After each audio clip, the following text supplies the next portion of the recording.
తెలుగు రాష్ట్రాల్లో హనుమాన్ జయంతి వేడుకలు అత్యంత వైభవంగా నిర్వహిస్తున్నారు. దీంతో ప్రధాన ఆలయాలన్నీ హనుమాన్ భక్తులతో కిక్కిరిసిపోయాయి. జై హనుమాన్ నామస్మరణతో మారుమోగుతున్నాయి. వేడుకల్లో భాగంగా అనంతపురం జిల్లాలోని కసాపురం ప్రసిద్ధ పుణ్యక్షేత్రమైన ఆంజనేయ స్వామి ఆలయానికి భక్తులు పోటెత్తారు. తోమల సేవ, వివిధ పుష్పాలంకరణతో పాటు వజ్ర కవచ అలంకరణ చేసి స్వామివారికి ప్రత్యేక పూజలు నిర్వహించారు. ఏపీతో పాటు తెలంగాణ, కర్ణాటక, మహారాష్ట్ర నుండి వేల సంఖ్యలో భక్తులు తరలిరావడంతో ఎలాంటి ఇబ్బందులు తలెత్తకుండా అధికారులు అన్ని ఏర్పాట్లు చేశారు.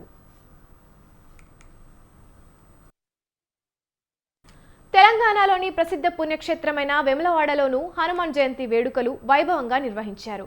దీంతో రాజన్న ఆలయం కాషాయమయమైంది. పలు ప్రాంతాల నుంచి తరలివచ్చిన హనుమాన్ దీక్షాదారులతో ఆలయం కిక్కిరిసిపోయింది. జై హనుమాన్ నామస్మరణతో మారుమోగింది. వేకువజాము నుంచే భక్తులు ఆలయాలు ధర్మగుండంలో పవిత్ర స్నానాలు ఆచరించి పార్వతీ పరమేశ్వరులను దర్శించుకున్నారు. అనంతరం కోడెమొక్కులు చెల్లించుకున్నారు.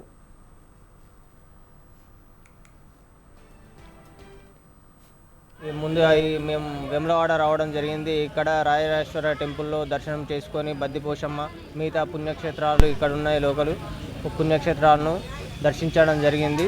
ఈ మాల నేను గత 2006 నుండి వేయడం జరుగుతున్నది.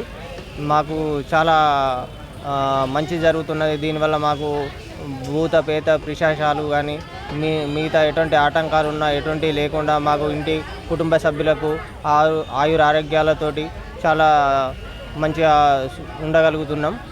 మేము ఇక ముందు కూడా ఇదే విధంగా మాలను ధరించి భక్తులకు కూడా ఇంకా. పశ్చిమ గోదావరి జిల్లా తాడేపల్లిగూడెంలో హనుమాన్ జయంతి ఉత్సవాలు అంగరంగ వైభవంగా నిర్వహిస్తున్నారు. హౌసింగ్ బోర్డులోని అభయ ఆంజనేయ స్వామి ఆలయంలో జరుగుతున్న వేడుకలను కనులారా తిలకించేందుకు భక్తులు భారీగా తరలివచ్చారు. దీంతో ఆలయ ప్రాంగణమంతా సందడి వాతావరణం నెలకొంది. వేడుక సందర్భంగా 100 మంది యువకులతో బైక్ ర్యాలీ నిర్వహించారు.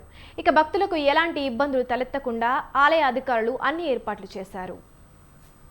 ఎన్టీఆర్ జిల్లాలోనూ హనుమాన్ జయంతి వేడుకలు కన్నుల పండుగగా సాగుతున్నాయి.